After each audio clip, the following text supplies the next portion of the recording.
and she named him Zebulun. Later, Leah bore a daughter and named her Dinah.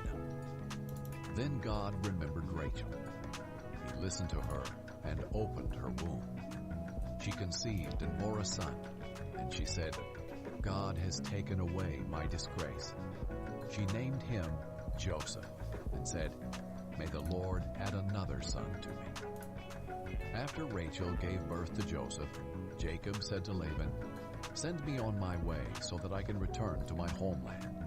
Give me my wives and my children that I have worked for, and let me go. You know how hard I have worked for you. But Laban said to him, If I have found favor with you, stay. I have learned by divination that the Lord has blessed me because of you. Then Laban said, Name your wages, and I will pay them. So Jacob said to him, You know how I have served you, and how your herds have fared with me. For you had very little before I came, but now your wealth has increased. The Lord has blessed you because of me. And now when will I also do something for my own family? Laban asked, What should I give you? And Jacob said, You don't need to give me anything. If you do this one thing for me, I will continue to shepherd and keep your flock. Let me go through all your sheep today and remove every sheep that is speckled or spotted, every dark-colored sheep among the lambs, and the spotted and speckled among the female goats. Such will be my wages. In the future, when you come to check on my wages, my honesty will testify for me. If I have any female goats that are not speckled or spotted, or any lambs that are not black, they will be considered stolen. Good, said Laban. Let it be as you have said. That day Laban removed the streaked and spotted male goats and all the speckled and spotted female goats, every one that had any white on it, and every dark-colored one among the lambs, and he placed his sons in charge of them. He put a 3-day journey between himself and Jacob. Jacob, meanwhile, was shepherding the rest of Laban's flock. Jacob then took branches of fresh poplar, almond, and plane wood, and peeled the bark, exposing white stripes on the branches. He set the peeled branches in the troughs in front of the sheep, in the water channels where the sheep came to drink, and the sheep bred when they came to drink. The flocks bred in front of the branches, and bore streaked, speckled, and spotted young.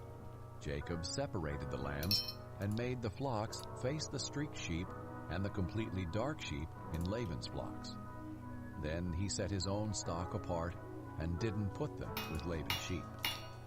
Whenever the stronger of the flock were breeding, Jacob placed the branches in the troughs, in full view of the flocks, and they would breed in front of the branches.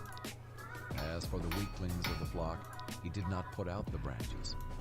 So it turned out that the weak sheep belonged to Laban, and the stronger ones to Jacob. And the man became very rich. He had many flocks, female and male slaves, and camels and donkeys. Chapter 31. Now Jacob heard what Laban's sons were saying.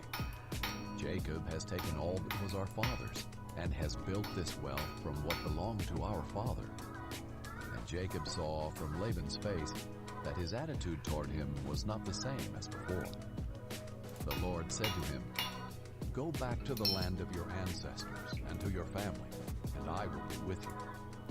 Jacob had Rachel and Leah called to the field where his flocks were. He said to them, I can see from your father's face that his attitude toward me is not the same as before. But the God of my father has been with me. You know that with all my strength I have served your father, and that he has cheated me and changed my wages 10 times. But God has not let him harm me. If he said, The spotted sheep will be your wages, then all the sheep were born spotted. If he said, The streaked sheep will be your wages, then all the sheep were born streaked. God has taken away your father's herds and given them to me. When the flocks were breeding, I saw in a dream that the streaked, spotted, and speckled males were mating with the females. In that dream, the angel of God said to me, Jacob. And I said, Here I am. And he said, Look up and see. All the males that are mating with the flocks are streaked, spotted, and speckled. For I have seen all that Laban has been doing to you. I am the God of Bethel, where you poured oil on the stone marker and made a solemn vow to me. Get up, leave this land, and return to your native land. Then Rachel and Leah answered him, Do we have any portion or inheritance in our father's family? Are we not regarded by him as outsiders? For he has sold us and has certainly spent our purchase price. In fact, all the wealth that God has taken away from our father belongs to us and to our children. So do whatever God has said to you. So Jacob got up and put his children and wives on the camels. He took all the livestock and possessions he had acquired in Padan Aram, and he drove his herds to go to the land of Canaan, to his father Isaac. When Laban had gone to shear his sheep, Rachel stole her father's household idols. And Jacob deceived Laban the Aramean, not telling him that he was fleeing. He fled with all his possessions, crossed the Euphrates, and headed for the hill country of Gilead. On the third day, Laban was told that Jacob had fled. So he took his relatives with him, pursued Jacob for 7 days, and overtook him in the hill country of Gilead. But God came to Laban the Aramean in a dream at night. Watch yourself, God warned him. Don't say anything to Jacob, either good or bad. When Laban overtook Jacob, Jacob had pitched his tent in the hill country, and Laban and his relatives also pitched their tents in the hill country of Gilead. Laban said to Jacob, What have you done? You have deceived me and taken my daughters away like prisoners of war. Why did you secretly flee from me, deceive me, and not tell me? I would have sent you away with joy and singing, with tambourines and lyres. But you didn't even let me kiss my grandchildren and my daughters. You have acted foolishly. I could do you great harm, but last night the God of your father said to me, Watch yourself. Don't say anything to Jacob, either good or bad. Now you have gone off because you long for your father's family. But why have you stolen my gods? Jacob answered, I was afraid, for I thought you would take your daughters from me by force. If you find your gods with anyone here, he will not live. Before our relatives, point out anything that is yours and take it. Jacob did not know that Rachel had stolen the idols. So Laban went into Jacob's tent, Leah's tent, and the tents of the 2 concubines, but he found nothing. When he left Leah's tent, he went into Rachel's tent. Now Rachel had taken Laban's household idols, put them in the saddlebag of the camel, and sat on them. Laban searched the whole tent, but found nothing. She said to her father, Don't be angry, my lord, that I cannot stand up in your presence. I am having a period. So Laban searched, but could not find the household idols. Then Jacob became incensed and brought charges against Laban. What is my crime? He said to Laban. What is my sin that you have pursued me? You've searched all my possessions. Have you found anything of yours? Put it here before my relatives and yours, and let them decide between the 2 of us. I've been with you these 20 years. Your ewes and female goats have not miscarried, and I have not eaten the rams from your flock. I did not bring you any of the flock torn by wild beasts. I myself bore the loss. You demanded payment from me for what was stolen by day or by night. There I was. The heat consumed me by day, and the frost by night, and sleep fled from my eyes. For 20 years in your household I served you. 14 years for your 2 daughters, and 6 years for your flocks. And you have changed my wages 10 times. If the God of my father, the God of Abraham, the fear of Isaac, had not been with me, certainly now you would have sent me off empty-handed. But God has seen my affliction and my hard work, and he issued his verdict last night. Then Laban answered Jacob, The daughters are my daughters, the children my children, and the flocks my flocks. Everything you see is mine. But what can I do today for these daughters of mine, or for the children they have borne? Come now, let's make a covenant, you and I. Let it be a witness between the two of us." So Jacob picked out a stone and set it up as a marker. Then Jacob said to his relatives, "Gather stones." And they took stones and made a mound, then ate there by the mound. Laban named the mound Jegar-Sahadutha, but Jacob named it Galed. Then Laban said, "This mound is a witness between you and me today." Therefore the place was called Galed, and also Mizpah, for he said, "May the Lord watch between you and me when we are out of each other's sight.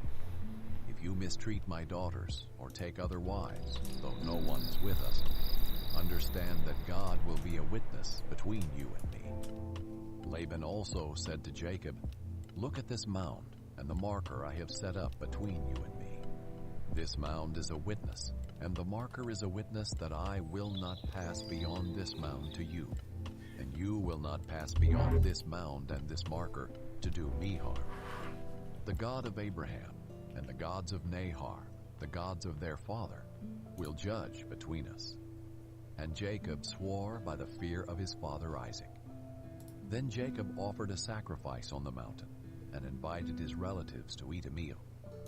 So they ate a meal and spent the night on the mountain. Laban got up early in the morning, kissed his grandchildren and daughters, and blessed them. Then Laban left to return home. Chapter 32. Jacob went on his way, and God's angels met him. When he saw them, Jacob said, "This is God's camp." So he called that place Mahanaim. Jacob sent messengers ahead of him to his brother Esau in the land of Seir, the territory of Edom. He commanded them, "You are to say to my lord Esau, 'This is what your servant Jacob says. I have been staying with Laban and have been delayed until now. I have oxen, donkeys, flocks, and male and female slaves. I have sent this message to inform my lord, in order to seek your favor.' When the messengers returned to Jacob, they said, 'We went to your brother Esau. He is coming to meet you, and he has 400 men with him.' Jacob was greatly afraid and distressed. He divided the people with him into 2 camps, along with the flocks, herds, and camels. He thought, if Esau comes to one camp and attacks it, the remaining one can escape.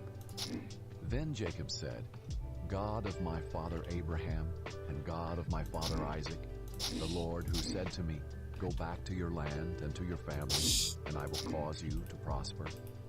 I am unworthy of all the kindness and faithfulness you have shown your servant. Indeed, I crossed over the Jordan with my staff, and now I have become 2 camps. Please rescue me from my brother Esau, for I am afraid of him. Otherwise he may come and attack me, the mothers, and their children. You have said, "I will cause you to prosper, and I will make your offspring like the sand of the sea, too numerous to be counted." He spent the night there, and took part of what he had brought with him as a gift for his brother Esau: 200 female goats, 20 male goats, 200 ewes, 20 camels, 30 milk camels with their young, 40 cows, 10 bulls, 20 female donkeys, and 10 male donkeys. He entrusted them to his slaves as separate herds, and said to them, "Go on ahead of me, and leave some distance between the herds."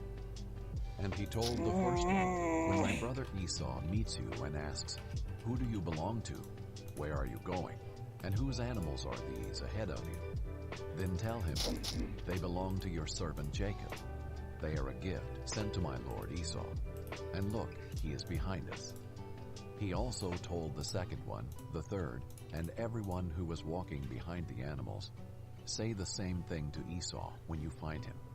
You are also to say, 'Look, your servant Jacob is right behind us.' For he thought, 'I want to appease Esau with the gift that is going ahead of me. After that, I can face him, and perhaps he will forgive me.' So the gift was sent on ahead of him, while he remained in the camp that night. During the night, Jacob got up and took his 2 wives, his 2 slave women, and his 11 sons, and crossed the ford of Jabbok. He took them and sent them across the stream, along with all his possessions. Jacob was left alone, and a man wrestled with him until daybreak. When the man saw that he could not defeat him, he struck Jacob's hip socket as they wrestled and dislocated his hip. Then he said to Jacob, "Let me go, for it is daybreak." But Jacob said, "I will not let you go unless you bless me." "What is your name?" the man asked. "Jacob," he replied. "Your name will no longer be Jacob," he said. "It will be Israel, because you have struggled with God and with men and have prevailed." Then Jacob asked him, "Please tell me your name." But he answered, "Why do you ask my name?" And he blessed him there. Jacob then named the place Peniel. "For I have seen God face to face," he said, "yet my life has been spared." The sun shone on him as he passed by Peniel, limping because of his hip. That is why still today the Israelites don't eat the thigh muscle that is at the hip socket, because he struck Jacob's hip socket at the thigh muscle. Chapter 33. Now Jacob looked up and saw Esau coming toward him with 400 men. So he divided the children among Leah, Rachel, and the 2 slave women. He put the slaves and their children first, Leah and her children next, and Rachel and Joseph last. He himself went on ahead and bowed to the ground 7 times until he approached his brother. But Esau ran to meet him, hugged him, threw his arms around him, and kissed him. Then they wept. When Esau looked up and saw the women and children, he asked, "Who are these with you?" He answered, "The children God has graciously given your servant." Then the slaves and their children approached him and bowed down. Leah and her children also approached and bowed down. And then Joseph and Rachel approached and bowed down. So Esau said, "What do you mean by this whole procession I met?" "To find favor with you, my lord," he answered. "I have enough, my brother," Esau replied. "Keep what you have." But Jacob said, "No, please. If I have found favor with you, take this gift from me. For indeed I have seen your face, and it is like seeing God's face, since you have accepted me. Please take my present that was brought to you, because God has been gracious to me, and I have everything I need." So Jacob urged him until he accepted. Then Esau said, "Let's move on, and I'll go ahead of you." Jacob replied, "My lord knows that the children are weak, and I have nursing flocks and herds. If they are driven hard for one day, the whole herd will die. Let my lord go ahead of his servant. I will continue on slowly, at a pace suited to the livestock and the children, until I come to my lord at Seir." Esau said, "Let me leave some of my people with you." But he replied, "Why do that? Please indulge me, my lord." That day Esau started on his way back to Seir, but Jacob went to Succoth. He built a house for himself and shelters for his livestock. That is why the place was called Succoth. After Jacob came from Padan Aram, he arrived safely at Shechem in the land of Canaan and camped in front of the city. He purchased a section of the field where he had pitched his tent from the sons of Hamor, Shechem's father, for 100 pieces of silver. And he set up an altar there and called it God, the God of Israel. Chapter 34. Leah's daughter Dinah, whom Leah bore to Jacob, went out to see some of the young women of the area. When Shechem, son of Hamor the Hivite, who was the region's chieftain, saw her, he took her and raped her. He became infatuated with Jacob's daughter Dinah. He loved the young girl and spoke tenderly to her. "Get me this girl as a wife," he told his father. Jacob heard that Shechem had defiled his daughter Dinah. But since his sons were with his livestock in the field, he remained silent until they returned. Meanwhile, Shechem's father Hamor came to speak with Jacob. Jacob's sons returned from the field when they heard about the incident. They were deeply grieved and very angry, for Shechem had committed an outrage against Israel by raping Jacob's daughter, and such a thing should not be done. Hamor said to Jacob's sons, "My son Shechem has his heart set on your daughter, Please give her to him as a wife. Intermarry with us. Give your daughters to us, and take our daughters for yourselves. Live with us. The land is before you. Settle here, move about, and acquire property in it." Then Shechem said to Dinah's father and brothers, "Grant me this favor, and I'll give you whatever you say. Demand of me a high compensation and gift. I'll give you whatever you ask me. Just give the girl to be my wife." But Jacob's sons answered Shechem and his father Hamor deceitfully, because he had defiled their sister Dinah. "We cannot do this thing," they said to them. "Giving our sister to an uncircumcised man is a disgrace to us. We will agree with you only on this condition. All your males are circumcised, as we are. Then we will give you our daughters, take your daughters for ourselves, live with you, and become one people.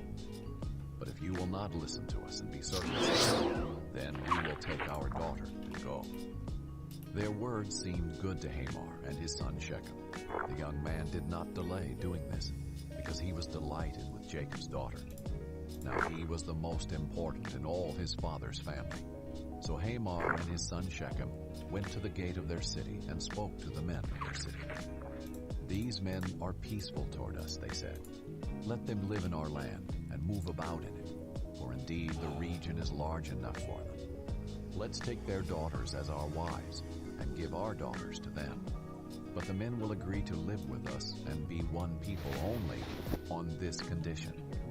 If all our men are circumcised as they are, won't their livestock, their possessions, and all their animals become ours? Only let's agree with them, and they will live with us." All the men who had come to the city gates listened to Hamor and his son Shechem, and all those men were circumcised. On the third day, when they were still in pain, 2 of Jacob's sons, Simeon and Levi, Dinah's brothers, took their swords, went into the unsuspecting city, and killed every male. They killed Hamor and his son Shechem with their swords, took Dinah from Shechem's house, and went away. Jacob's sons came to the slaughter and plundered the city, because their sister had been defiled. They took their flocks, herds, donkeys, and whatever was in the city and in the field. They captured all their possessions, dependents, and wives, and plundered everything in the houses. Then Jacob said to Simeon and Levi, "You have brought trouble on me, making me odious to the inhabitants of the land, the Canaanites and the Perizzites. We are few in number. If they unite against me and attack me, I and my household will be destroyed." But they answered, "Should he treat our sister like a prostitute?" Chapter 35. God said to Jacob, "Get up, go to Bethel and settle there. Build an altar there to the God who appeared to you when you fled from your brother Esau." So Jacob said to his family and all who were with him, "Get rid of the foreign gods that are among you. Purify yourselves and change your clothes. We must get up and go to Bethel. I will build an altar there to the God who answered me in my day of distress. He has been with me everywhere I have gone." Then they gave Jacob all their foreign gods and their earrings, and Jacob hid them under the oak in Shechem. When they set out, a terror from God came over the cities around them, and they did not pursue Jacob's sons. So Jacob and all who were with him came to Luz, that is Bethel, in the land of Canaan. Jacob built an altar there and called the place El Bethel, because it was there that God had revealed himself to him when he was fleeing from his brother. Deborah, the one who had nursed and raised Rebekah, died and was buried under the oak south of Bethel. So Jacob named it Alon-Bacuth. God appeared to Jacob again after he returned from Padan Aram, and he blessed him. God said to him, "Your name is Jacob. You will no longer be named Jacob, but your name will be Israel." So he named him Israel. God also said to him, "I am God Almighty. Be fruitful and multiply. A nation, indeed an assembly of nations, will come from you, and kings will descend from you. I will give to you the land that I gave to Abraham and Isaac, and I will give the land to your future descendants. Then God withdrew from him at the place where he had spoken to him. Jacob set up a marker at the place where he had spoken to him, a stone marker. He poured a drink offering on it and poured oil on it. Jacob named the place where God had spoken with him Bethel. They set out from Bethel. When they were still some distance from Ephrath, Rachel began to give birth, and her labor was difficult. During her difficult labor, the midwife said to her, "Don't be afraid, for you have another son." With her last breath, for she was dying, she named him Benoni, but his father called him Benjamin. So Rachel died and was buried on the way to Ephrath, that is Bethlehem. Jacob set up a marker on her grave.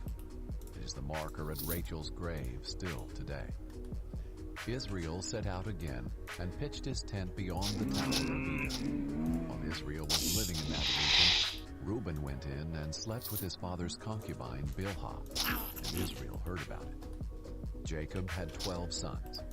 Leah's sons were Reuben, Jacob's firstborn, Simeon, Levi, Judah, Issachar, and Zebulun.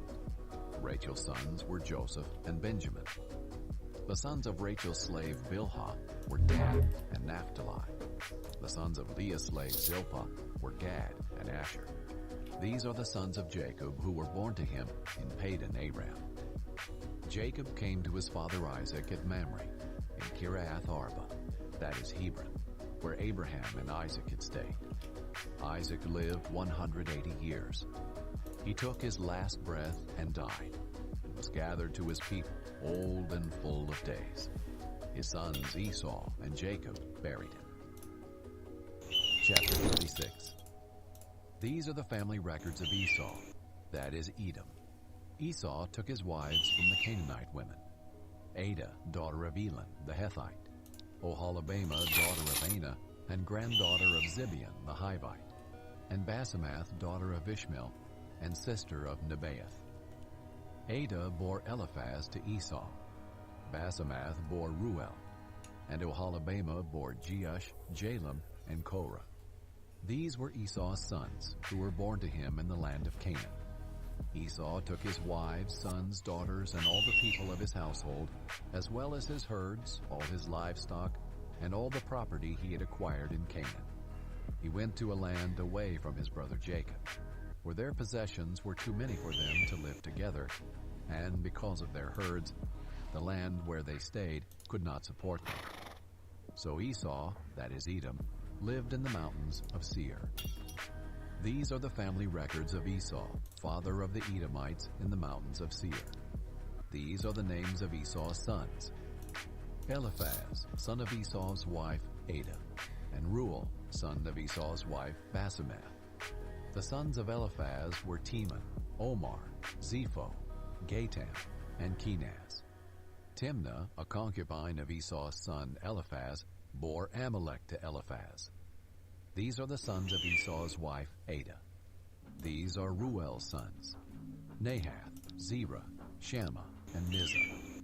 These are the sons of Esau's wife Basemath. These are the sons of Esau's wife Oholibamah, daughter of Anah, and granddaughter of Zibeon. She bore Jeush, Jalam, and Korah to Edom. These are the chiefs among Esau's sons, the sons of Eliphaz, Esau's firstborn: Chief Teman, Chief Omar, Chief Zepho, Chief Kenaz, Chief Korah, Chief Gatam, and Chief Amalek. These are the chiefs descended from Eliphaz in the land of Edom. These are the sons of Adah. These are the sons of Ruel, Esau's son: Chief Nahath, Chief Zerah, Chief Shammah, and Chief Mizah. These are the chiefs descended from Ruel in the land of Edom. These are the sons of Esau's wife Basemath. These are the sons of Esau's wife Oholibamah: Chief Jeush, Chief Jalam, and Chief Korah. These are the chiefs descended from Esau's wife Oholibamah, daughter of Anah. These are the sons of Esau, that is Edom, and these are their chiefs. These are the sons of Seir the Horite, the inhabitants of the land: Lotan, Shobal, Zibeon, Anah, Dishon, Ezer, and Dishan. These are the chiefs among the Horites, the sons of Seir in the land of Edom. The sons of Lotan were Hori and Heman. Timnah was Lotan's sister. These are Shobal's sons: Alvan, Manahath, Ebal, Shepho, and Onam. These are Zibeon's sons: Aya and Anah. This was the Anah who found the hot springs in the wilderness while he was pasturing the donkeys of his father Zibeon. These are the children of Anah: Dishon and Oholibamah, daughter of Anah. These are Dishan's sons: Hemdan, Eshban, Ithran, and Kiran. These are Ezer's sons: Bilhan, Zaavan, and Akan.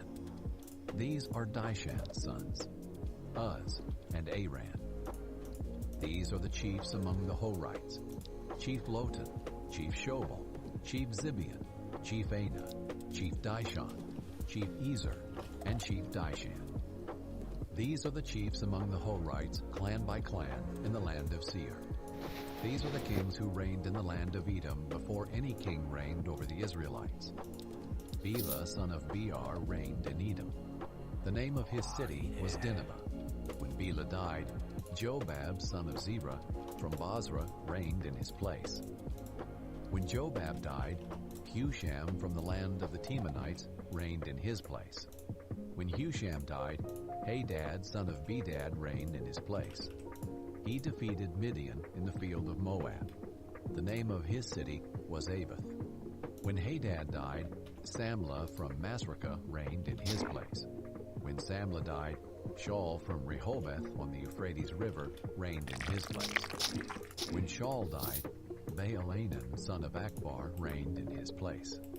When Baal-Hanan, son of Akbar, died, Hadar reigned in his place. His city was Pau, and his wife's name was Mehetabel, daughter of Matred, daughter of Mezahab.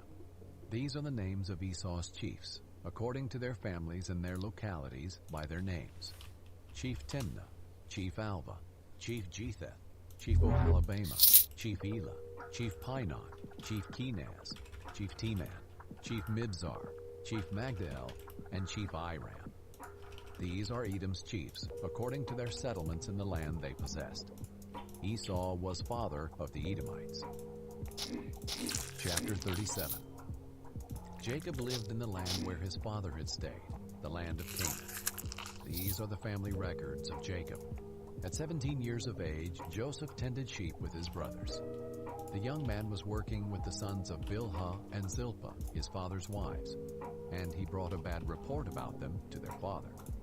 Now Israel loved Joseph more than his other sons, because Joseph was a son born to him in his old age, and he made a long-sleeved robe for him.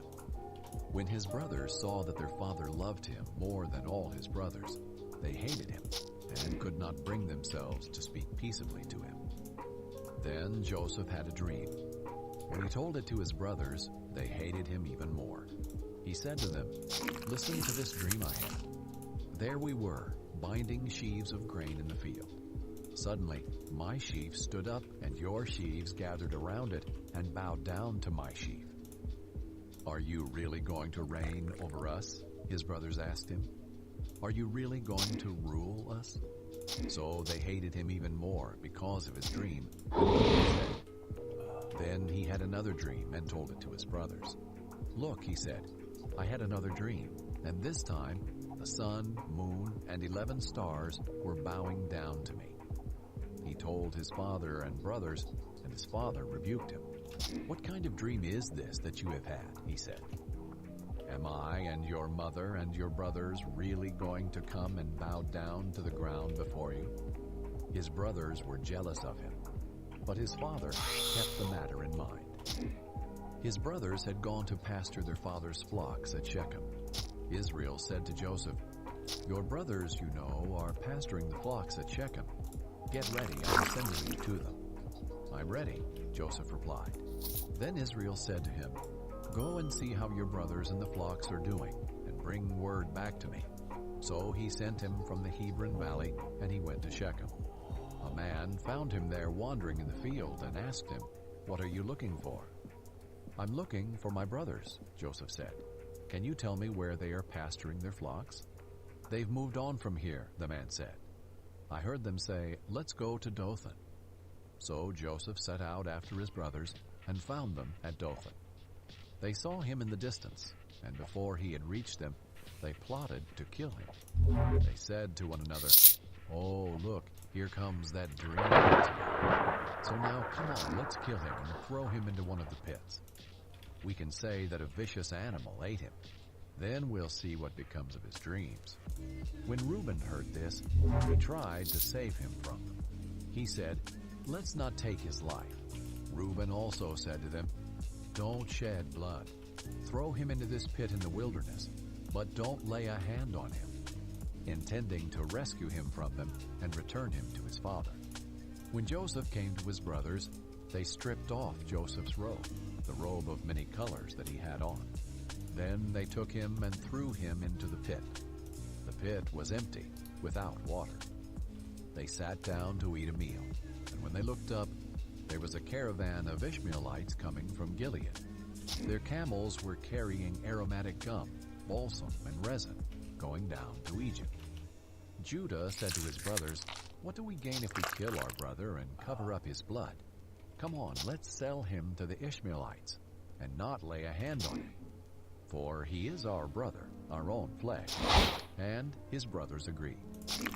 When Midianite traders passed by, his brothers pulled Joseph out of the pit and sold him for 20 pieces of silver to the Ishmaelites, who took Joseph to Egypt. When Reuben returned to the pit and saw that Joseph was not there, he tore his clothes. He went back to his brothers and said, "The boy is gone. What am I going to do?"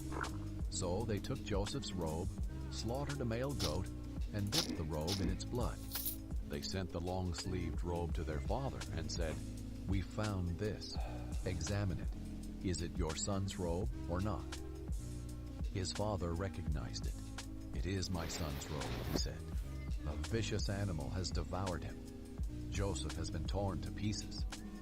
Then Jacob tore his clothes, put sackcloth around his waist, and mourned for his son many days. All his sons and daughters tried to comfort him, but he refused to be comforted. "No," he said, "I will go down to Sheol to my son, mourning." And his father wept for him. Meanwhile, the Midianites sold Joseph in Egypt to Potiphar, an officer of Pharaoh and the captain of the guards. Chapter 38. At that time Judah left his brothers and settled near an Adullamite named Hira. There Judah saw the daughter of a Canaanite named Shua. He took her as a wife and slept with her. She conceived and gave birth to a son, and he named him She conceived again, gave birth to a son, and named him Onan. She gave birth to another son, and named him Shelah. It was at Kezib that she gave birth to him. Judah got a wife for his firstborn, and her name was Tamar. Now Judah's firstborn, was evil in the Lord's sight, and the Lord put him to death. Then Judah said to Onan, "Sleep with your brother's wife, perform your duty as her brother-in-law, and produce offspring for your brother." But Onan knew that the offspring would not be his. So whenever he slept with his brother's wife, he released his semen on the ground, so that he would not produce offspring for his brother. What he did was evil in the Lord's sight, so he put him to death also. Then Judah said to his daughter-in-law Tamar, "Remain a widow in your father's house until my son Shelah grows up." For he thought he might die too, like his brothers. So Tamar went to live in her father's house. After a long time, Judah's wife, the daughter of Shua, died. When Judah had finished mourning, he and his friend Hira the Adullamite went up to Timnah to his sheep shears. Tamar was told, "Your father-in-law is going up to Timnah to shear his sheep." So she took off her widow's clothes, veiled her face, covered herself, and sat at the entrance to Enaim, which is on the way to Timnah. For she saw that though Shelah had grown up, she had not been given to him as a wife. When Judah saw her, he thought she was a prostitute, for she had covered her face. He went over to her and said, "Come, let me sleep with you," for he did not know that she was his daughter-in-law. She said, "What will you give me for sleeping with me?" "I will send you a young goat from my flock," he replied. But she said, "Only if you leave something with me until you send it." "What should I give you?" he asked. She answered, "Your signet ring, your cord, and the staff in your hand." So he gave them to her and slept with her, and she became pregnant by him. She got up and left, then removed her veil and put her widow's clothes back on. When Judah sent the young goat by his friend the Adullamite in order to get back the items he had left with the woman, he could not find her. He asked the men of the place, "Where is the cult prostitute who was beside the road at Enaim?" "There has been no cult prostitute here," they answered. So the Adullamite returned to Judah, saying, "I couldn't find her, and besides, the men of the place said, 'There has been no cult prostitute here.'" Judah replied, "Let her keep the items for herself. Otherwise, we will become a laughingstock. After all, I did send this young goat, but you couldn't find her." About 3 months later, Judah was told, "Your daughter-in-law Tamar has been acting like a prostitute, and now she is pregnant." "Bring her out," Judah said, "and let her be burned to death." As she was being brought out, she sent her father-in-law this message, "I am pregnant by the man to whom these items belong." And she added, "Examine them. Whose signet ring, cord, and staff are these?" Judah recognized them and said, "She is more in the right than I, since I did not give her to my son Shelah." And he did not know her intimately again. When the time came for her to give birth, there were twins in her womb. As she was giving birth, one of them put out his hand, and the midwife took it, and tied a scarlet thread around it, announcing, "This one came out first." But then he pulled his hand back. Out came his brother, and she said, "What a breakout you have made for yourself." So he was named Perez. Then his brother, who had the scarlet thread tied to his hand, came out, and was named Zerah. Chapter 39. Now Joseph had been taken to Egypt. An Egyptian named Potiphar, an officer of Pharaoh and the captain of the guards, bought him from the Ishmaelites who had brought him there. The Lord was with Joseph, and he became a successful man, serving in the household of his Egyptian master. When his master saw that the Lord was with him, and that the Lord made everything he did successful, Joseph found favor with his master and became his personal attendant. Potiphar also put him in charge of his household and placed all that he owned under his authority. From the time that he put him in charge of his household and of all that he owned, the Lord blessed the Egyptian's house because of Joseph. The Lord's blessing was on all that he owned, in his house and in his fields. He left all that he owned under Joseph's authority. He did not concern himself with anything except the food he ate. Now Joseph was well built and handsome. After some time, his master's wife looked longingly at Joseph and said, "Sleep with me." But he refused. "Look," he said to his master's wife, "with me here, my master does not concern himself with anything in his house, and he has put all that he owns under my authority. No one in this house is greater than I am. He has withheld nothing from me except you, because you are his wife. So how could I do this immense evil? And how could I sin against God?" Although she spoke to Joseph day after day, he refused to go to bed with her. Now one day he went into the house to do his work, and none of the household servants were there. She grabbed him by his garment and said, "Sleep with me." But leaving his garment in her hand, he escaped and ran outside. When she saw that he had left his garment with her and had run outside, she called her household servants. "Look," she said to them, "my husband brought a Hebrew man to make fools of us. He came to me so he could sleep with me, and I screamed as loud as I could. When he heard me screaming for help, he left his garment beside me and ran outside." She put Joseph's garment beside her until his master came home. Then she told him the same story. "The Hebrew slave you brought to us came to make a fool of me. But when I screamed for help, he left his garment beside me and ran outside."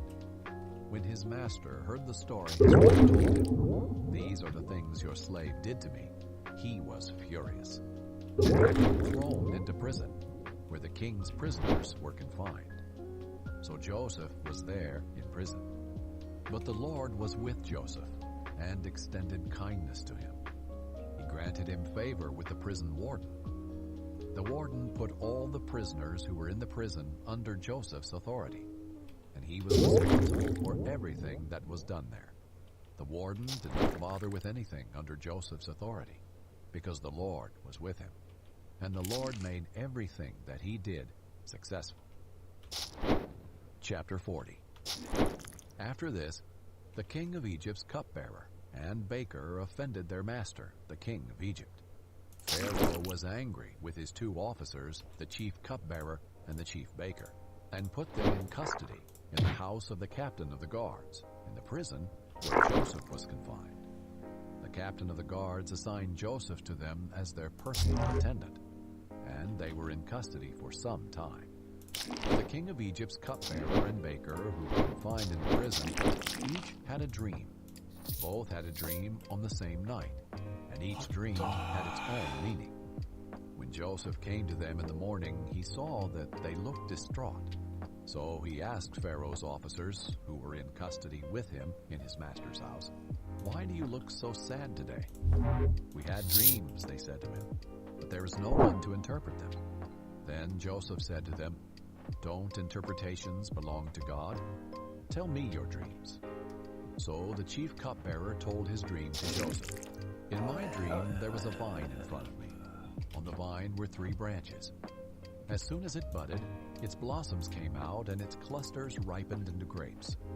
Pharaoh's cup was in my hand, and I took the grapes, squeezed them into Pharaoh's cup, and placed the cup in Pharaoh's hand." "This is its interpretation," Joseph said to him. "The 3 branches are 3 days. In just 3 days, Pharaoh will lift up your head and restore you to your position.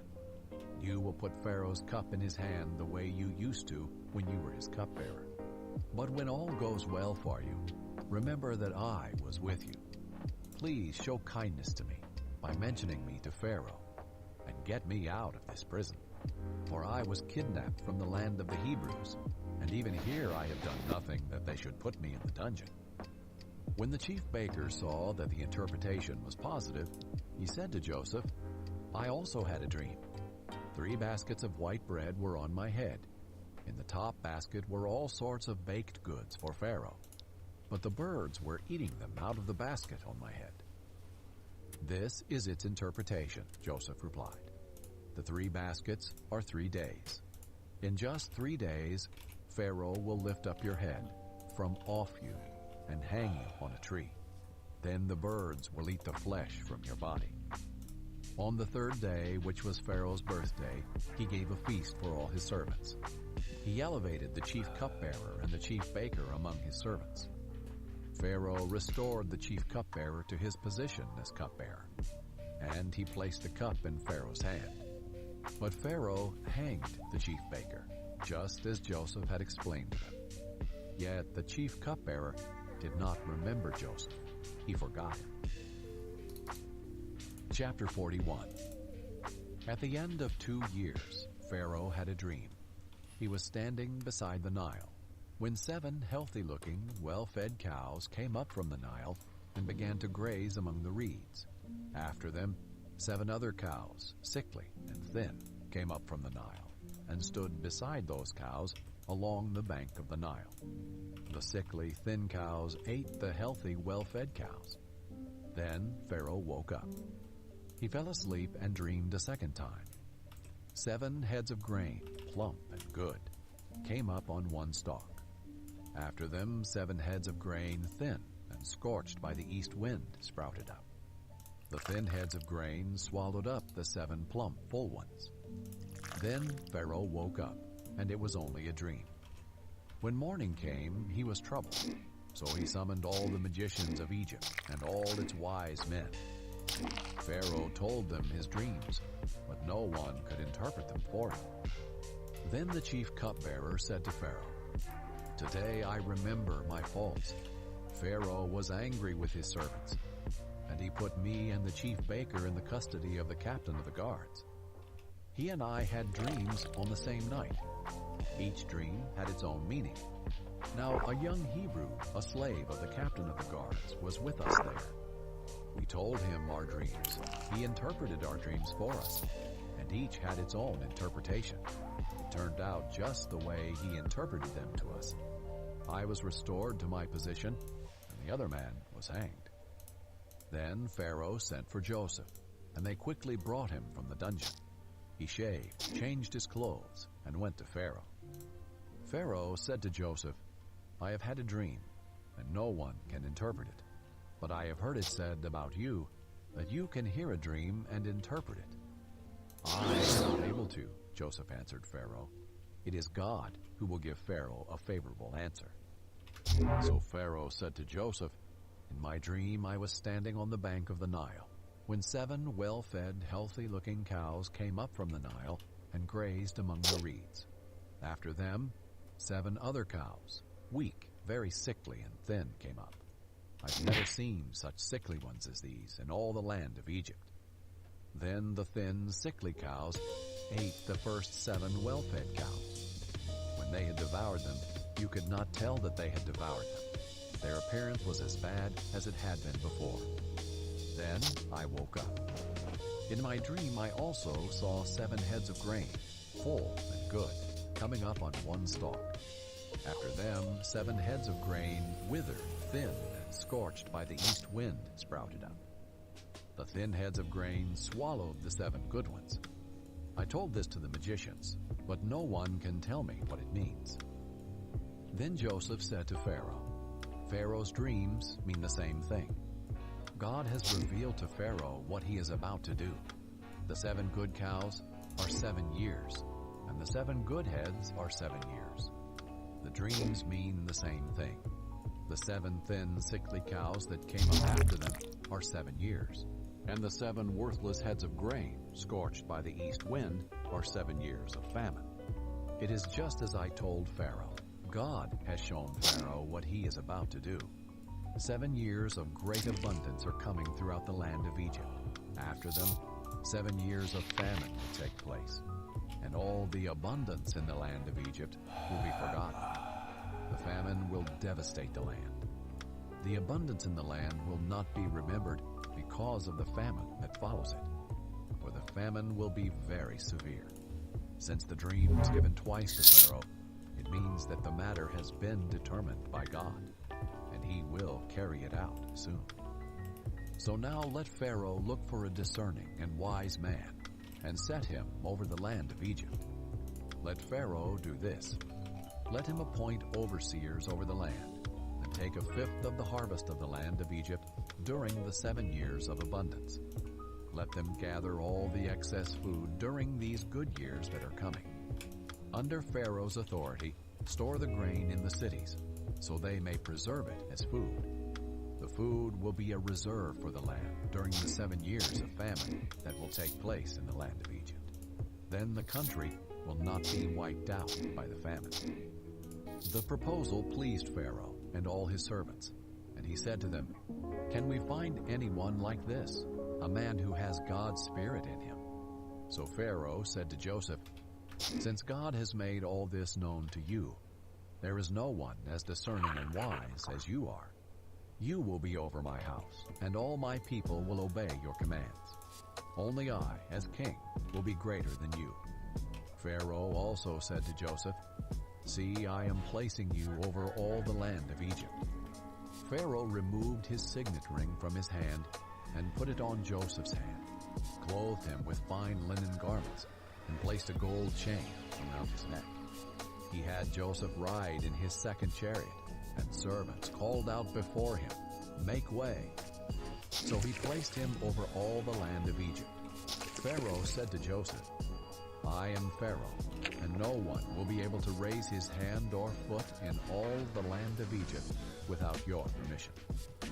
Pharaoh gave Joseph the name Zaphenath-Paneah, and gave him a wife, Asenath, daughter of Potiphera, priest at On. And Joseph went throughout the land of Egypt. Joseph was 30 years old when he entered the service of Pharaoh, king of Egypt. Joseph left Pharaoh's presence and traveled throughout the land of Egypt. During the 7 years of abundance, the land produced outstanding harvests. Joseph gathered all the excess food in the land of Egypt during the 7 years and put it in the cities. He put the food in every city from the fields around it. So Joseph stored up grain in such abundance, like the sand of the sea, that he stopped measuring because it was beyond measure. 2 sons were born to Joseph before the years of famine arrived. Asenath, daughter of Potiphera, priest at On, bore them to him. Joseph named the firstborn Manasseh and said, God has made me forget all my hardship and my whole family. And the second son he named Ephraim and said, God has made me fruitful in the land of my affliction. Then the 7 years of abundance in the land of Egypt came to an end. The 7 years of famine began, just as Joseph had said. There was famine in every land, but in the whole land of Egypt there was food. When the whole land of Egypt was stricken with famine, the people cried out to Pharaoh for food. Pharaoh told all Egypt, go to Joseph and do whatever he tells you. Now the famine had spread across the whole region. So Joseph opened all the storehouses and sold grain to the Egyptians, for the famine was severe in the land of Egypt. Every land came to Joseph in Egypt to buy grain, for the famine was severe in every land. Chapter 42. When Jacob learned that there was grain in Egypt, he said to his sons, why do you keep looking at each other? Listen, he went on. I have heard there is grain in Egypt. Go down there and buy some for us, so that we will live and not die. So 10 of Joseph's brothers went down to buy grain from Egypt. But Jacob did not send Joseph's brother Benjamin with his brothers, for he thought something might happen to him. The sons of Israel were among those who came to buy grain, for the famine was in the land of Canaan. Joseph was in charge of the country. He sold grain to all its people. His brothers came and bowed down before him, with their faces to the ground. When Joseph saw his brothers, he recognized them, but he treated them like strangers and spoke harshly to them. Where do you come from? He asked. From the land of Canaan, to buy food, they replied. Although Joseph recognized his brothers, they did not recognize him. Joseph remembered his dreams about them and said to them, you are spies. You have come to see the weakness of the land. No, my lord. Your servants have come to buy food, they said. We are all sons of one man. We are honest. Your servants are not spies. No, he said to them. You have come to see the weakness of the land. But they replied, we, your servants, were 12 brothers, the sons of one man in the land of Canaan. The youngest is now with our father, and one is no longer living. Then Joseph said to them, I have spoken. You are spies. This is as surely as Pharaoh lives. You will not leave this place unless your youngest brother comes here. Send one from among you to get your brother. The rest of you will be imprisoned, so that your words can be tested to see if they are true. If they are not, then as surely as Pharaoh lives, you are spies. So Joseph imprisoned them together for 3 days. On the 3rd day, Joseph said to them, I fear God. Do this, and you will live. If you are honest, let one of you be confined to the guardhouse, while the rest of you go and take grain to relieve the hunger of your households. Bring your youngest brother to me, so that your words can be confirmed. Then you won't die. And they consented to this. Then they said to each other, obviously we are being punished for what we did to our brother. We saw his deep distress when he pleaded with us, and we would not listen. That is why this trouble has come to us. But Reuben replied, didn't I tell you not to harm the boy? But you wouldn't listen. Now we must account for his blood. They did not realize that Joseph understood them, since there was an interpreter between them. He turned away from them and wept. When he turned back and spoke to them, he took Simeon from them and had him bound before their eyes. Joseph then gave orders to fill their containers with grain, return each man silver to his sack, and give them provisions for their journey. This order was carried out. They loaded the grain on their donkeys and left there. At the place where they lodged for the night, one of them opened his sack to get feed for his donkey, and he saw his silver there at the top of his bag. He said to his brothers, "My silver has been returned. It's here in my bag." Their hearts sank. Trembling, they turned to one another and said, "What has God done to us?" When they reached their father Jacob in the land of Canaan, they told him all that had happened to them. The man who was the lord of the country spoke harshly to us and accused us of spying on the country. But we told him, "We are honest and not spies. We were 12 brothers, sons of the same father.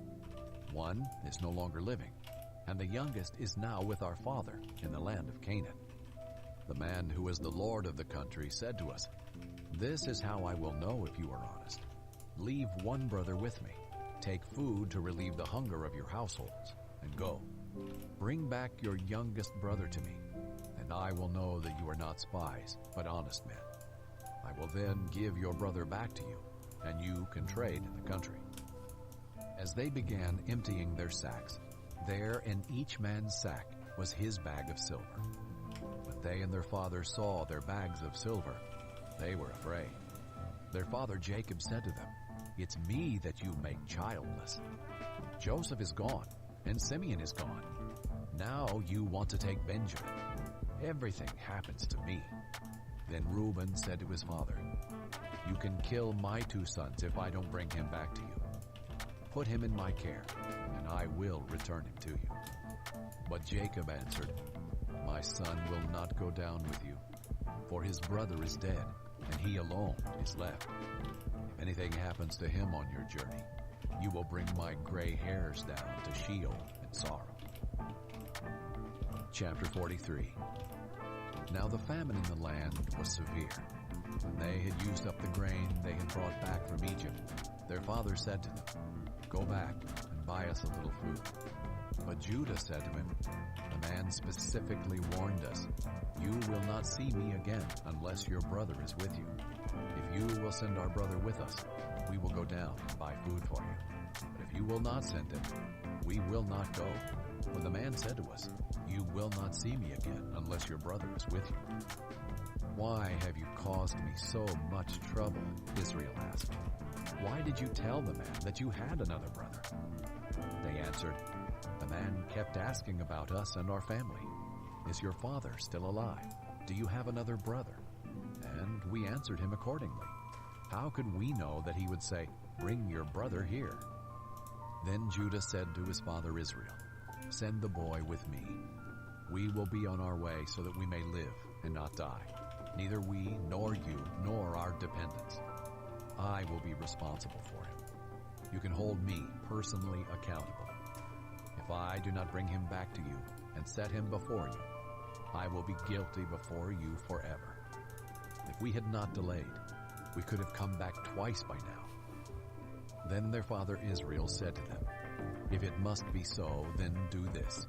Put some of the best products of the land in your packs, and take them down to the man as a gift. A little balsam and a little honey, aromatic gum and resin, pistachios and almonds. Take twice as much silver with you. Return the silver that was returned to you in the top of your bags. Perhaps it was a mistake. Take your brother also, and go back at once to the man. May God Almighty cause the man to be merciful to you, so that he will release your other brother and Benjamin to you. As for me, if I am deprived of my sons, then I am deprived." The men took this gift, double the amount of silver, and Benjamin. They immediately went down to Egypt and stood before Joseph. When Joseph saw Benjamin with them, he said to his steward, "Take them in to my house. Slaughter an animal and prepare it, for they will eat with me at noon." The man did as Joseph had said and brought them to Joseph's house. But the men were afraid because they were taken to Joseph's house. They said, "We have been brought here because of the silver that was returned in our bags the first time. They intend to overpower us, seize us, make us slaves, and take our donkeys." So they approached Joseph's steward and spoke to him at the doorway of the house. They said, "My lord, we really did come down here the first time only to buy food. When we came to the place where we lodged for the night and opened our bags of grain, each one's silver was at the top of his bag. It was the full amount of our silver, and we have brought it back with us. We have brought additional silver with us to buy food. We don't know who put our silver in the bags." Then the steward said, "May you be well. Don't be afraid. Your God and the God of your father must have put treasure in your bags. I received your silver." Then he brought Simeon out to them. The steward brought the men into Joseph's house, gave them water to wash their feet, and got feed for their donkeys. Since the men had heard that they were going to eat a meal there, they prepared their gift for Joseph's arrival at noon. When Joseph came home, they brought him the gift they had carried into the house, and they bowed to the ground before him. He asked if they were well, and he said, "How is your elderly father that you told me about? Is he still alive?" They answered, "Your servant, our father, is well. He is still alive." And they knelt low and paid homage to him. When he looked up and saw his brother Benjamin, his mother's son, he asked, "Is this your youngest brother that you told me about?" Then he said, "May God be gracious to you, my son." Joseph hurried out because he was overcome with emotion for his brother, and he was about to weep. He went into an inner room and wept there. Then he washed his face and came out. Regaining his composure, he said, "Serve the meal." They served him by himself, his brothers by themselves, and the Egyptians who were eating with him by themselves, because Egyptians could not eat with Hebrews, since that is detestable to them. They were seated before him in order by age, from the firstborn to the youngest. The men looked at each other in astonishment. Portions were served to them from Joseph's table, and Benjamin's portion was 5 times larger than any of theirs. They drank and became drunk with Joseph. Chapter 44. Joseph commanded his steward, "Fill the men's bags with as much food as they can carry, and put each one silver at the top of his bag. Put my cup, the silver one, at the top of the youngest one's bag, along with the silver for his grain." So he did as Joseph told him. At morning light, the men were sent off with their donkeys. They had not gone very far from the city when Joseph said to his steward, "Get up, pursue the men, and when you overtake them, say to them, 'Why have you repaid evil for good? Isn't this the cup that my master drinks from and uses for divination? What you have done is wrong.'" When he overtook them, he said these words to them. They said to him, "Why does my lord say these things? Your servants could not possibly do such a thing. We even brought back to you from the land of Canaan the silver we found at the top of our bags. How could we steal silver or gold from your master's house? If it is found with one of us, your servants, he must die, and the rest of us will become my lord's slaves." The steward replied, "What you have said is right, but only the one who is found to have it will be my slave, and the rest of you will be blameless." So each one quickly lowered his sack to the ground and opened it. The steward searched, beginning with the oldest and ending with the youngest, and the cup was found in Benjamin's sack. Then they tore their clothes, and each one loaded his donkey and returned to the city. When Judah and his brothers reached Joseph's house, he was still there. They fell to the ground before him. "What have you done?" Joseph said to him. "Didn't you know that a man like me could uncover the truth by divination?" "What can we say to my lord?" Judah replied. "How can we plead? How can we justify ourselves? God has exposed your servant's iniquity. We are now my lord's slaves, both we and the one in whose possession the cup was found." Then Joseph said, I swear that I will not do this. The man in whose possession the cup was found will be my slave. The rest of you can go in peace to your father." But Judah approached him and said, "My lord, please let your servant speak personally to my lord. Do not be angry with your servant, for you are like Pharaoh." My lord asked his servants, "Do you have a father or a brother?" And we answered, "My lord, we have an elderly father and a younger brother, the child of his old age. The boy's brother is dead. He is the only one of his mother's sons left, and his father loves him. Then you said to your servants, 'Bring him to me so that I can see him.' But we said to my lord, 'The boy cannot leave his father. If he were to leave, his father would die.' Then you said to your servants, 'If your younger brother does not come down with you, you will not see me again.' This is what happened when we went back to your servant, my father. We reported to him the words of my lord. But our father said, 'Go again and buy us a little food.' We told him, 'We cannot go down unless our younger brother goes with us. If our younger brother isn't with us, we cannot see the man.' Your servant, my father, said to us, 'You know that my wife bore me 2 sons. One is gone from me.'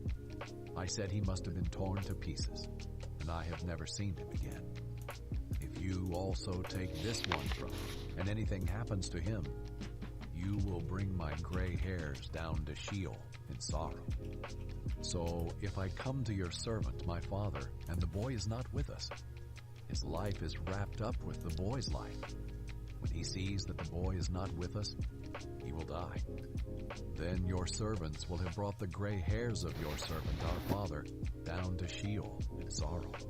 Your servant became accountable to my father for the boy, saying, "If I do not return him to you, I will always bear the guilt for sinning against you, my father. Now please, let your servant remain here as my lord's slave, in place of the boy. Let him go back with his brothers. For how can I go back to my father without the boy? I could not bear to see the grief that would overwhelm my father." Chapter 45. Joseph could no longer keep his composure in front of all his attendants. So he called out, "Send everyone away from me." No one was with him when he revealed his identity to his brothers. But he wept so loudly that the Egyptians heard it, and also Pharaoh's household heard it. Joseph said to his brothers, "I am Joseph. Is my father still living?" But they could not answer him, because they were terrified in his presence. Then Joseph said to his brothers, "Please, come near me." And they came near. "I am Joseph, your brother," he said, "the one you sold into Egypt. And now, don't be grieved or angry with yourselves for selling me here, because God sent me ahead of you to preserve life. For the famine has been in the land these 2 years, and there will be 5 more years without plowing or harvesting. God sent me ahead of you to establish you as a remnant within the land, and to keep you alive by a great deliverance. Therefore, it was not you who sent me here, but God. He has made me a father to Pharaoh, lord of his entire household, and ruler over all the land of Egypt. Return quickly to my father and say to him, 'This is what your son Joseph says. God has made me lord of all Egypt. Come down to me without delay. You can settle in the land of Goshen and be near me, you, your children, and your grandchildren, your flocks, your herds, and all you have. There I will sustain you, for there will be 5 more years of famine. Otherwise, you, your household, and everything you have will become destitute. Look, your eyes and the eyes of my brother Benjamin can see that I'm the one speaking to you. Tell my father about all my glory in Egypt, and about all you have seen, and bring my father here quickly.' Then Joseph threw his arms around his brother Benjamin and wept, and Benjamin wept on his shoulder. Joseph kissed each of his brothers as he wept, and afterward his brothers talked with him. When the news reached Pharaoh's palace, Joseph's brothers have come." Pharaoh and his servants were pleased. Pharaoh said to Joseph, "Tell your brothers, do this. Load your animals and go on back to the land of Canaan. Get your father and your families and come back to me. I will give you the best of the land of Egypt, and you can eat from the richness of the land. You are also commanded to tell them, 'Do this. Take wagons from the land of Egypt for your dependents and your wives, and bring your father here. Do not be concerned about your belongings, for the best of all the land of Egypt is yours.'" The sons of Israel did this. Joseph gave them wagons as Pharaoh had commanded, and he gave them provisions for the journey. He gave each of the brothers changes of clothes, but he gave Benjamin 300 pieces of silver and 5 changes of clothes. He sent his father the following: 10 donkeys carrying the best products of Egypt, and 10 female donkeys carrying grain, food, and provisions for his father on the journey. So Joseph sent his brothers on their way, and as they were leaving, he said to them, "Don't argue on the way." So they went up from Egypt and came to their father Jacob in the land of Canaan.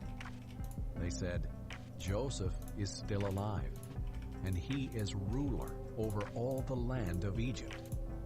Jacob was stunned, for he did not believe them. But when they told Jacob all that Joseph had said to them, and when he saw the wagons that Joseph had sent to transport him, the spirit of their father Jacob revived. Then Israel said, "Enough. My son Joseph is still alive. I will go to see him before I die." Chapter 46. Israel set out with all that he had and came to Beersheba, and he offered sacrifices to the God of his father Isaac.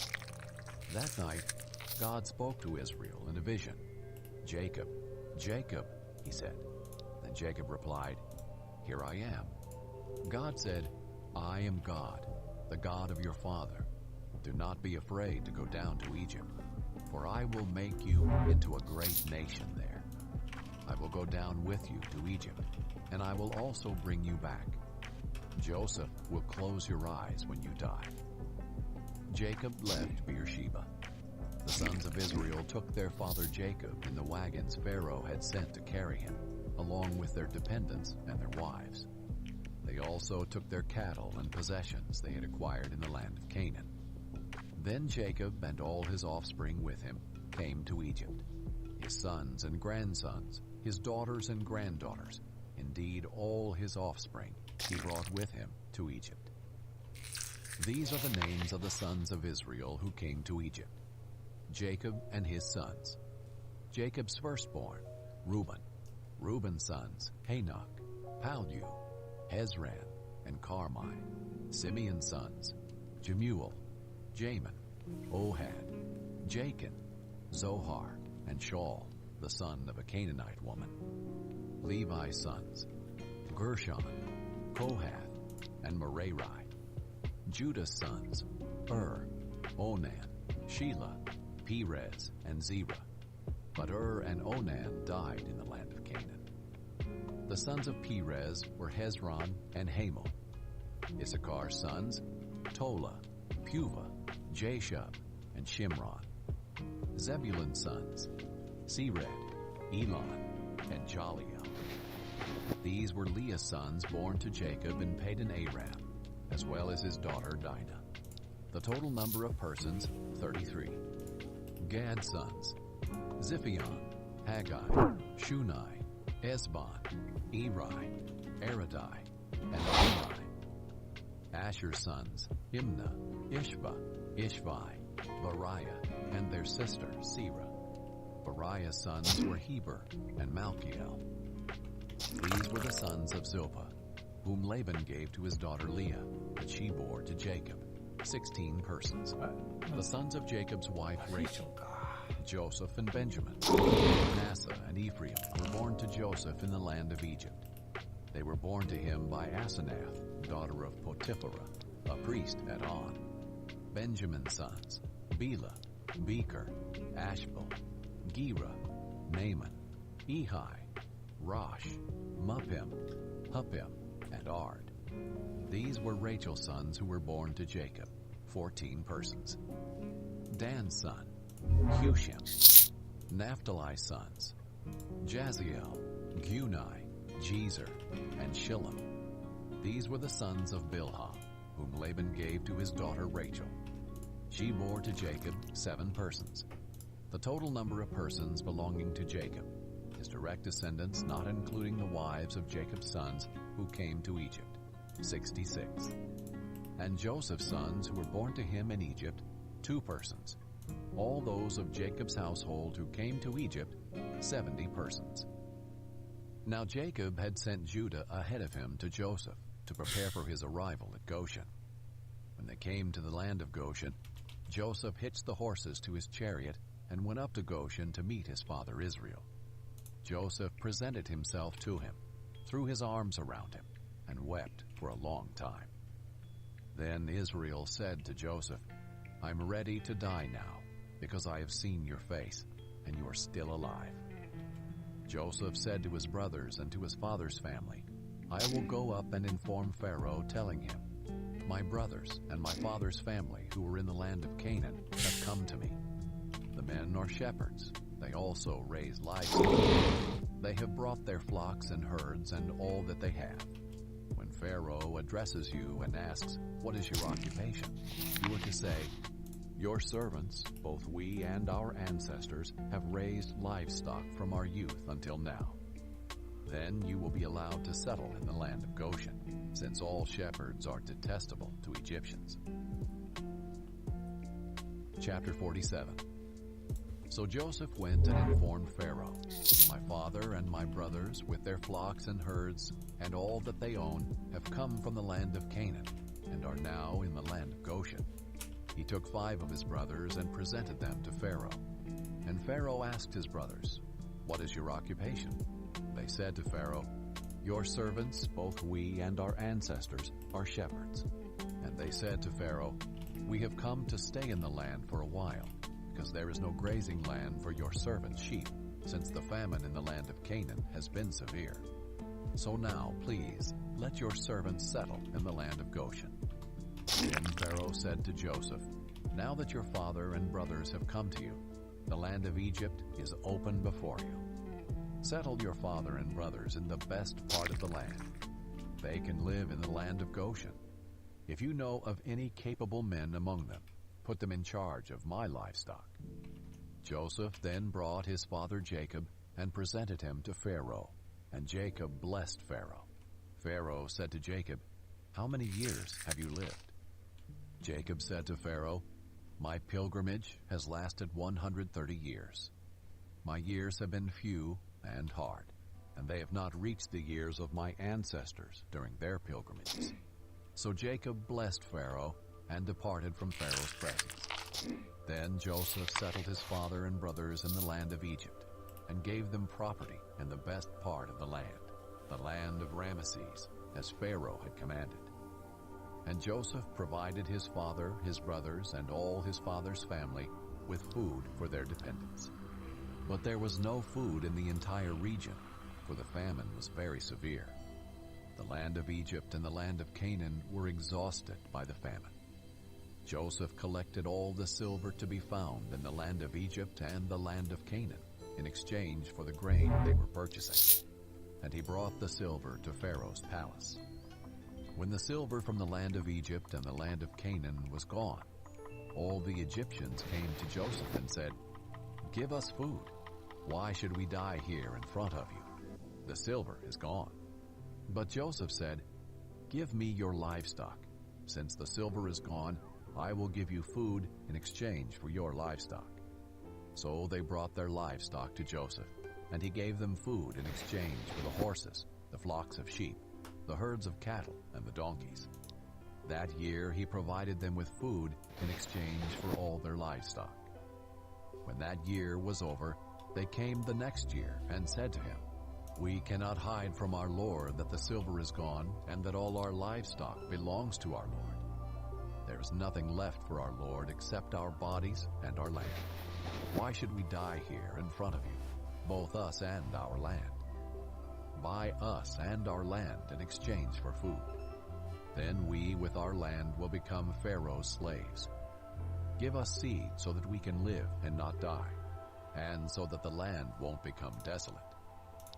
In this way, Joseph acquired all the land in Egypt for Pharaoh, because every Egyptian sold his field since the famine was so severe for them. The land became Pharaoh's, and Joseph made the people servants from one end of Egypt to the other. The only land he did not acquire belonged to the priests, for they had an allowance from Pharaoh. They ate from their allowance that Pharaoh gave them. Therefore, they did not sell their land. Joseph said to the people, "Understand today that I have acquired you and your land for Pharaoh. Here is seed for you. Sow it in the land. At harvest, you are to give a fifth of it to Pharaoh, and 4/5 will be yours as seed for the field and as food for yourselves, your households, and your dependents." "You have saved our lives," they said. "We have found favor with our Lord and will be Pharaoh's slaves." So Joseph made it a law, still in effect today in the land of Egypt, that a fifth of the produce belongs to Pharaoh. Only the priest's land does not belong to Pharaoh. Israel settled in the land of Egypt in the region of Goshen. They acquired property in it and became fruitful and very numerous. Now Jacob lived in the land of Egypt 17 years, and his lifespan was 147 years. When the time approached for him to die, he called his son Joseph and said to him, "If I have found favor with you, put your hand under my thigh, and promise me that you will deal with me in kindness and faithfulness. Do not bury me in Egypt. When I rest with my ancestors, carry me away from Egypt, and bury me in their burial place." Joseph answered, "I will do what you have asked." And Jacob said, "Swear to me." So Joseph swore to him. Then Israel bowed in thanks at the head of his bed. Chapter 48. Sometime after this, Joseph was told, "Your father is weaker." So he set out with his 2 sons, Manasseh and Ephraim. When Jacob was told, "Your son Joseph has come to you," Israel summoned his strength and sat up in bed. Jacob said to Joseph, "God Almighty appeared to me at Luz in the land of Canaan and blessed me. He said to me, 'I will make you fruitful and numerous. I will make many nations come from you, and I will give this land as a permanent possession to your future descendants.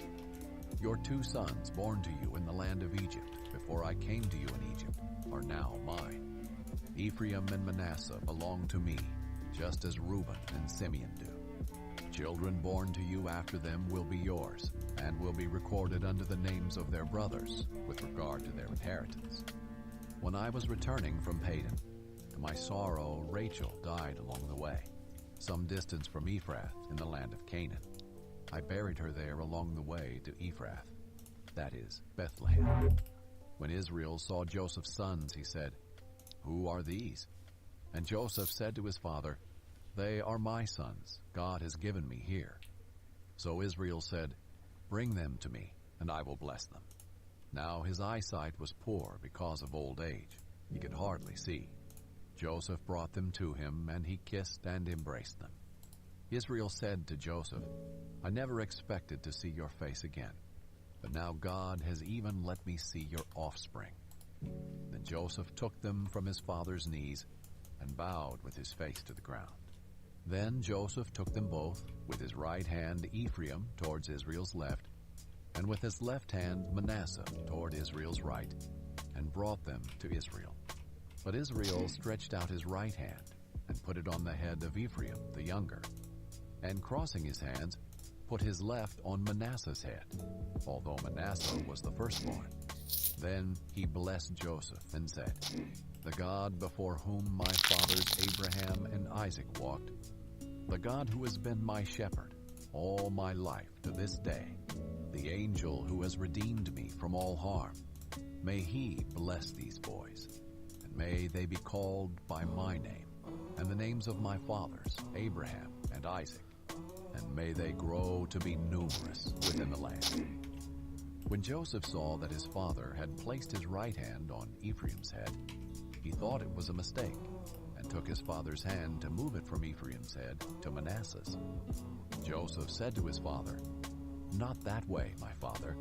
This one is the firstborn. Put your right hand on his head." But his father refused and said, "I know, my son, I know. He too will become a tribe, and he too will be great. Nevertheless, his younger brother will be greater than he, and his offspring will become a populous nation." So he blessed them that day, putting Ephraim before Manasseh, when he said, "The nation Israel will invoke blessing by you, saying, 'May God make you like Ephraim and Manasseh.'" Israel said to Joseph, "Look, I am about to die, but God will be with you, and will bring you back to the land of your fathers. Over and above what I am giving your brothers, I am giving you the one mountain slope that I took from the Amorites with my sword and bow." Chapter 49. Then Jacob called his sons and said, "Gather round, and I will tell you what will happen to you in the days to come. Come together and listen, sons of Jacob. Listen to your father Israel. Reuben, you are my firstborn, my strength, and the first fruits of my virility, excelling in prominence, excelling in power. Turbulent as water, you will not excel, because you got into your father's bed. You defiled it. He got into my bed. Simeon and Levi are brothers. Their knives are vicious weapons. May I never enter their council. May I never join their assembly. For in their anger they kill men, and on a whim they hamstring oxen. Their anger is cursed, for it is strong, and their fury, for it is cruel. I will disperse them throughout Jacob, and scatter them throughout Israel. Judah, your brothers will praise you. Your hand will be on the necks of your enemies. Your father's sons will bow down to you. Judah is a young lion. My son, you return from the kill. He crouches. He lies down like a lion or a lioness. Who dares to rouse him? The scepter will not depart from Judah, or the staff from between his feet, until he whose right it is comes, and the obedience of the peoples belongs to him. He ties his donkey to a vine, and the colt of his donkey to the choice vine. He washes his clothes in wine, and his robes in the blood of grapes. His eyes are darker than wine, and his teeth are whiter than milk. Zebulun will live by the seashore, and will be a harbor for ships, and his territory will be next to Sidon. Issachar is a strong donkey, lying down between the saddlebags. He saw that his resting place was good, and that the land was pleasant. So he leaned his shoulder to bear a load, and became a forced laborer. Dan will judge his people, as one of the tribes of Israel. Dan will be a snake by the road, a viper beside the path, that bites the horse's heels, so that its rider falls backward. I wait for your salvation, Lord. Gad will be attacked by raiders, but he will attack their heels. Asher's food will be rich, and he will produce royal delicacies. Naphtali is a doe set free that bears beautiful fawns. Joseph is a fruitful vine beside a spring. Its branches climb over the wall. The archers attacked him, shot at him, and were hostile toward him. Yet his bow remained steady, and his strong arms were made agile by the hands of the mighty one of Jacob, by the name of the shepherd, the rock of Israel, by the God of your father who helps you, and by the Almighty who blesses you, with blessings of the heavens above, blessings of the deep that lies below, and blessings of the breast and the womb. The blessings of your father excel the blessings of my ancestors, and the bounty of the ancient hills. May they rest on the head of Joseph, on the brow of the prince of his brothers. Benjamin is a wolf. He tears his prey. In the morning he devours the prey, and in the evening he divides the plunder. These are the tribes of Israel, 12 in all. And this is what their father said to them. He blessed them, and he blessed each one with a suitable blessing. Then he commanded them, I am about to be gathered to my people. Bury me with my ancestors in the cave in the field of Ephron the Hethite. The cave is in the field of Machpelah near Mamre in the land of Canaan. This is the field Abraham purchased from Ephron the Hethite as burial property. Abraham and his wife Sarah are buried there. Isaac and his wife Rebekah are buried there. And I buried Leah there. The field and the cave in it were purchased from the Hethites. When Jacob had finished giving charges to his sons, he put his feet into the bed, took his last breath, and was gathered to his people. Chapter 50. Then Joseph, leaning over his father's face, wept and kissed him. He commanded his servants who were physicians to embalm his father. So they embalmed Israel. They took 40 days to complete this, for embalming takes that long, and the Egyptians mourned for him 70 days. When the days of mourning were over, Joseph said to Pharaoh's household, "If I have found favor with you, please tell Pharaoh that my father made me take an oath, saying, 'I am about to die. You must bury me there in the tomb that I made for myself in the land of Canaan. Now let me go and bury my father. Then I will return.' So Pharaoh said, 'Go and bury your father in keeping with your oath.' Then Joseph went to bury his father, and all Pharaoh's servants, the elders of his household, and all the elders of the land of Egypt went with him, along with all Joseph's family, his brothers, and his father's family. Only their dependents, their flocks and their herds, were left in the land of Goshen. Horses and chariots went up with him. It was a very impressive procession. When they reached the threshing floor of Atad, which is across the Jordan, they lamented and wept loudly, and Joseph mourned 7 days for his father. When the Canaanite inhabitants of the land saw the mourning at the threshing floor of Atad, they said, 'This is a solemn mourning on the part of the Egyptians.' Therefore the place is named Abel Mizraim. It is across the Jordan. So Jacob's sons did for him what he had commanded them. They carried him to the land of Canaan and buried him in the cave of Machpelah in the field near Mamre, which Abraham had purchased as burial property from Ephron the Hethite. After Joseph buried his father, he returned to Egypt with his brothers and all who had gone with him to bury his father. When Joseph's brothers saw that their father was dead, they said to one another, 'If Joseph is holding a grudge against us, he will certainly repay us for all the suffering we caused him.' So they sent this message to Joseph. 'Before he died, your father gave a command. Say this to Joseph: Please forgive your brother's transgression and their sin, the suffering they caused you. Therefore, please forgive the transgression of the servants of the God of your father.' Joseph wept when their message came to him. His brothers also came to him, bowed down before him, and said, 'We are your slaves.' But Joseph said to them, 'Don't be afraid. Am I in the place of God? You planned evil against me. God planned it for good, to bring about the present result, the survival of many people. Therefore, don't be afraid. I will take care of you and your children.' And he comforted them and spoke kindly to them. Joseph and his father's family remained in Egypt. Joseph lived 110 years. He saw Ephraim's sons to the 3rd generation. The sons of Manasseh's son Machir were recognized by Joseph.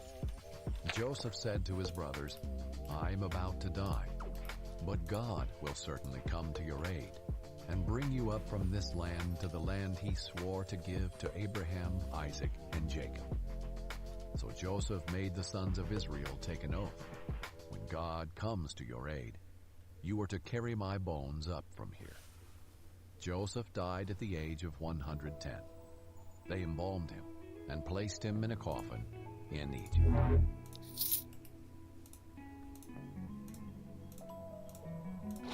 Exodus Chapter 1. These are the names of the sons of Israel who came to Egypt with Jacob.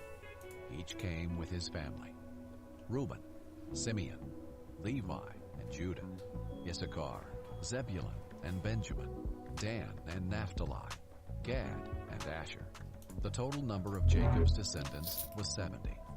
Joseph was already in Egypt. Joseph and all his brothers and all that generation eventually died. But the Israelites were fruitful, increased rapidly, multiplied, and became extremely numerous, so that the land was filled with them. A new king who did not know about Joseph came to power in Egypt. He said to his people, "Look, the Israelite people are more numerous and powerful than we are. Come, let's deal shrewdly with them. Otherwise, they will multiply further. And when war breaks out, they will join our enemies, fight against us, and leave the country."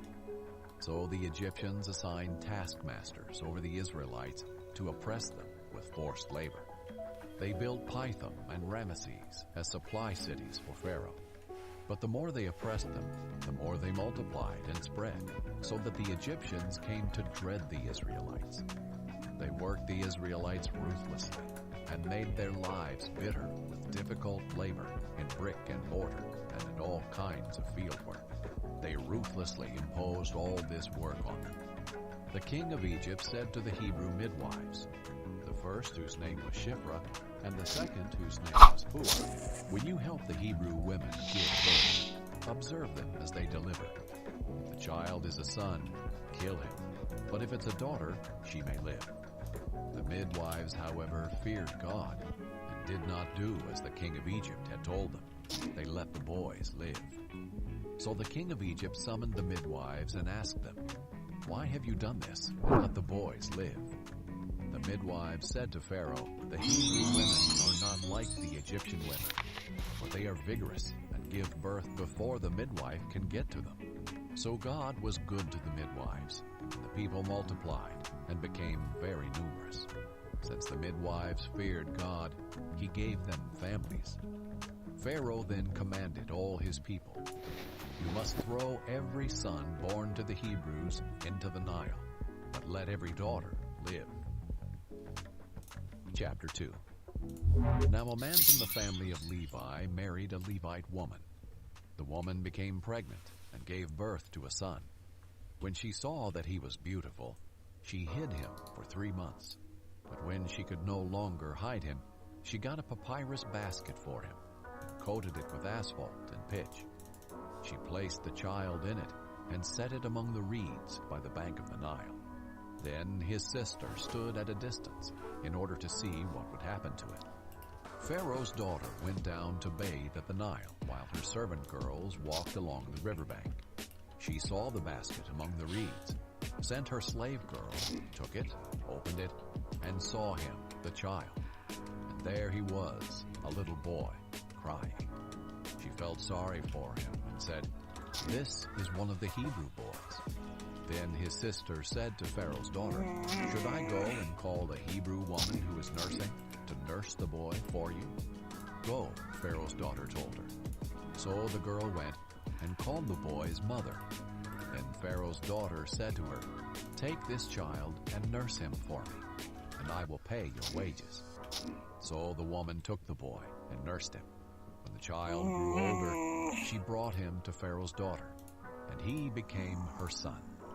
She named him Moses, because she said, "I drew him out of the water."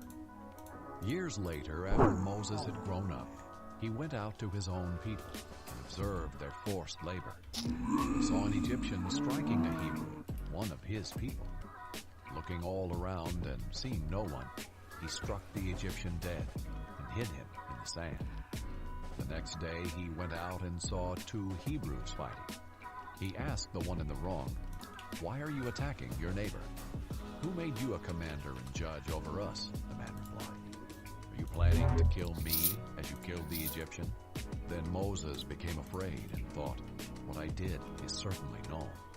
When Pharaoh heard about this, he tried to kill Moses, but Moses fled from Pharaoh and went to live in the land of Midian and sat down by a well. Now the priest of Midian had 7 daughters. They came to draw water and filled the troughs to water their father's flock. Then some shepherds arrived and drove them away. But Moses came to their rescue and watered their flock. When they returned to their father Reuel, he asked, "Why have you come back so quickly today?" They answered, An Egyptian rescued us from the shepherds. He even drew water for us and watered the flock." "So where is he?" he asked his daughters.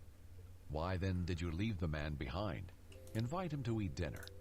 Moses agreed to stay with the man, and he gave his daughter Zipporah to Moses in marriage.